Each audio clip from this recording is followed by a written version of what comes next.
संध्याकाळचे 8:30 वाजलेले आहेत आणि मी आता माझ्या हॉस्टेलवरती आहे. पाठीमागे बार आहे, इकडे समुद्र आहे आणि हा स्विमिंग पूल आहे. तर आता आपण नाश्त्यासाठी एग्स विथ ब्रेड मागितलेला आहे. फ्री ब्रेकफास्ट आहे, टेन्शन नाही. तर ब्रेकफास्ट करूयात. 9 वाजता आपल्याला पिकअप करायला गाडी येईल. त्याच्यानंतर आपण अंकुरवाट टेम्पल जे आहे ते फुल डे टूर बुक केले, ती टूर आपण एन्जॉय करूयात. चला, आपला ब्रेकफास्ट आलेला आहे. तिथं काय बघू शकता, मस्तपैकी टोस्ट दिलेला आहे आणि 2 अंडी दिलेली आहे.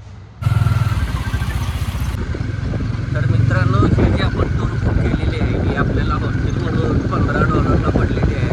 तर $15मध्ये टूर आपल्याला दिवसभर वेगवेगळे सगळी मंदिरं दाखवतात आणि अंकुरवाट मंदिरासाठी आपल्याला वेगळ्या $37चा परत एक पास घ्यायचा. तो एका दिवसाचा $37 आहे आणि 2 किंवा 3 दिवसाचा तुम्ही पास घेतला तर तो माझ्यामध्ये काहीतरी $60च्या आसपास काहीतरी आहे, 60 का $65. आपण 1 दिवसाचाच पास घेतलेला आहे. पास आहे त्यामुळे तर चला एन्जॉय करत आपली आजची राईड. तर मित्रांनो, स्टार्टिंगला मी एकटाच होतो टुकटुकमध्ये. त्या टुकटुकवाल्यानं आम्हाला 3-4 जणांना एकत्र कलेक्ट केलं आणि एका मोठ्या बसमध्ये आम्हाला ह्या बसमधून आम्ही आता एका बसमध्ये साधारण 13 ते 14 लोक आहोत. तर सगळे मिळून आता ज्यांनी ऑनलाईन तिकीट काढलेलं नाही आहे तर आम्ही 5 जण आहे ज्यांच्याकडे तिकीट नाही आहे. तर पहिल्यांदा आम्ही तिकीट काढणार $37 आहे आणि ते तिकीट घेऊन मग आपण पुढची जर्नी म्हणजे अंकुरवाट टेम्पलला आतमध्ये जाणार आहे. चल, तर फार इकडं मोठंच्या मोठं यांचं ऑफिस आहे. आल्यानंतर इथे तुम्हाला सुवेनियर्स वगैरे खरेदी करता येऊ शकतात. कॉफी शॉप आहे आणि फुल इथं असे मोठेच्या मोठे एकदम म्हणजे फार असे तिकीट काउंटर्स आहेत जेणेकरून तुम्हाला जास्त वेळ इथं थांबायची गरज नाही आहे. तर लवकरात लवकर आपण तिकीट काढून इथून जाऊ शकतो. तर मित्रांनो, फक्त 5 मिनटाचं काम आहे. 5 मिनटात तुमचं तिकीट काढून होते. गेल्या गेल्या तुमचा फोटो काढला जातो आणि एक पास तयार केला जातो आणि तो पास तुम्हाला दिला जातो. क्रेडिट कार्ड पण ॲक्सेप्ट करतात, कॅश तर चालते, नो इश्यू. तर ही आपली बस आहे, मिनी बस आहे, AC बस आहे. याच्यात 13-14 लोक जण आम्ही आहोत. तर हे मित्रांनो तुम्ही बघू शकता, हे जे मेन समोर अंकुरवाट टेम्पल आहे त्याच्या सभोवतीने हे सगळं पाणी आहे आणि ह्या पाण्याची डेप्थ आहे 4 मीटर आणि हे कन्सिस्टंटली 4 मीटरच राहतं आहे. ह्या पाणी कधी ह्या पाण्याची पातळी कमी किंवा जास्त होत नाही, सेम ॲज इट इज आहे असं राहतं आहे. तर मित्रांनो, ही जी कंबोड्याची जी मेन ओळख आहे तर याची मेन ओळख आहे अंकुरवाट टेम्पल. आणि हे जे तुम्ही जो मूवी बघितला असेल टॉम रायडर लारा क्राफ्टचा, तर त्याच्यानंतर हे खूप प्रसिद्ध व्हायला लागलं कंबोडिया. त्याच्या आधी जर तुम्ही बघितला तर 1965 ते 1998मध्ये इथे पण मेन स्थिर सरकार नव्हतं. कधी मेनली मिलिटरीच्या हातात होतं, पण नंतर 1998 नंतर मिलिटरी आणि इथले जे दोन सगळ्यांनी एकत्र येऊन इथे मस्तपैकी राज्य करायचा प्रयत्न केलेला आहे आणि चालू आहे. सगळ्यात सुरुवातीला इथे पण असंच होतं की रस्ते नव्हते, काही नव्हतं, पण हळूहळू त्यांनी सगळं डेव्हलप केलेलं आहे. आणि कोरोनाच्या आधी इथं फुल्ल गर्दी होती असं त्यांचं म्हणणं आहे, पण परत एकदा कोरोनानंतर इथे सगळी टुरिस्ट लोक वगैरे यायला सुरुवात झालेली आहे. आणि मेन जे इथलं आहे ते सगळं मेन अंकुरवाट. आणि तुम्ही जर बघितला तर हे कंबोडिया, लाओस, व्हिएतनाम हे सगळे एकच मेन रिजन होतं, पण नंतर हे सगळे 4-5 कंट्रीजमध्ये सगळे डिवाईड झालेले आहेत.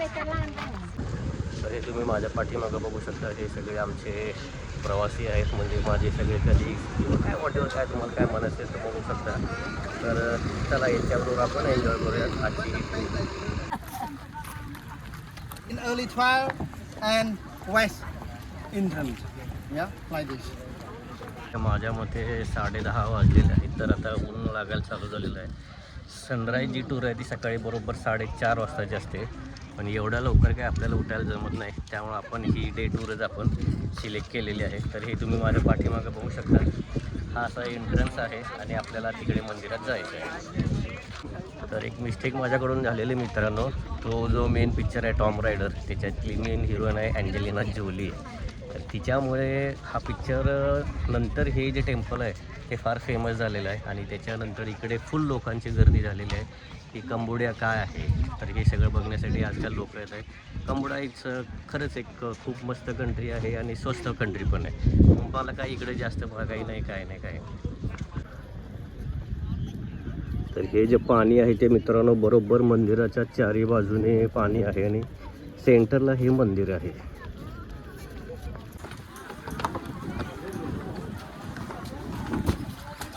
I would like to inform like this, maybe easy to understand.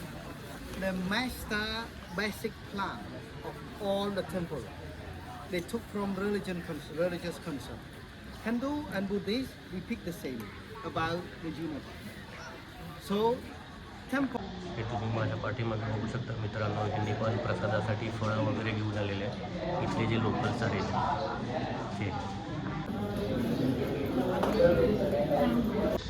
तर हे माझ्या पाठीमागे तुम्ही बघू शकता इथले फॉरेनर्स किंवा लोकल्स लोक जे आहेत ते त्यांच्या पारंपरिक वेशभूषेमध्ये येऊन तिथे मस्तपैकी फोटोशूट करत आहेत.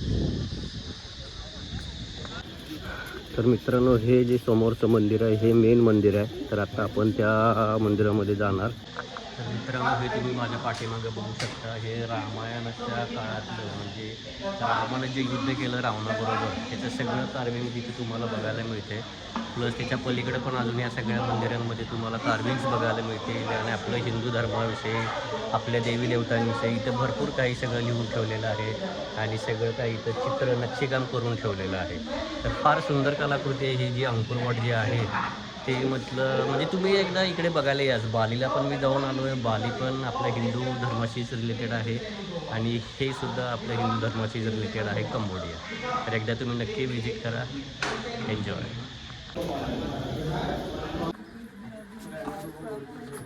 हे इथे तुम्ही बघू शकता मित्रांनो, थोडी थोडी डागडुजी पण इथे आज चालू आहे, जेणेकरून ही जी पुरातन वास्तू आहे हिला मेंटेन करण्याचं काम इथे चालू आहे. तर इकडे आता मित्रांनो आपण वरती जाणार आहोत आणि वरती काय आहे ते बघून येत एकदा. तर माझ्या मते चांगलंच असेल. चला बघूया. तर वरती आल्यानंतर सुद्धा तुम्हाला इथे मित्रांनो जुनं मंदिर आहे. हे सगळं जुने ह्याचे खांब वगैरे तयार केलेले आहेत. तर ते सगळे निघालेले आहेत आणि हे त्यांचं रिन्युएशनचं म्हणजे जतन करायचं काम चालू आहे.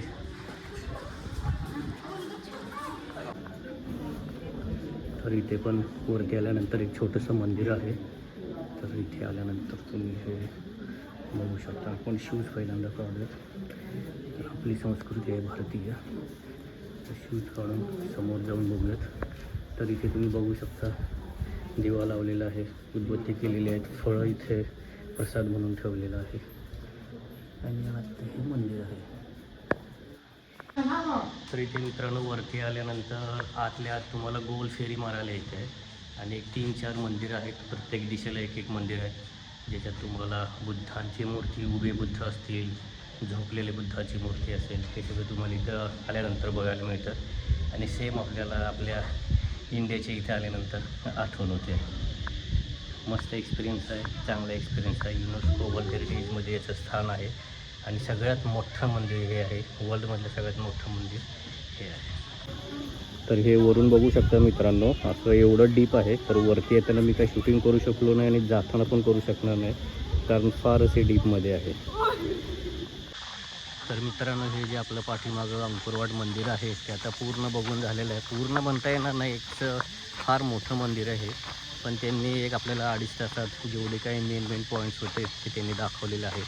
तर माझ्या मते आता ह्याच्यानंतर एक लंच ब्रेक असेल आणि त्याच्यानंतर पुढं अजून आपल्याला एक 3 टेम्पल्स बघायचे आहे. ते पुढचे 3 टेम्पल्स आपण बघूयात.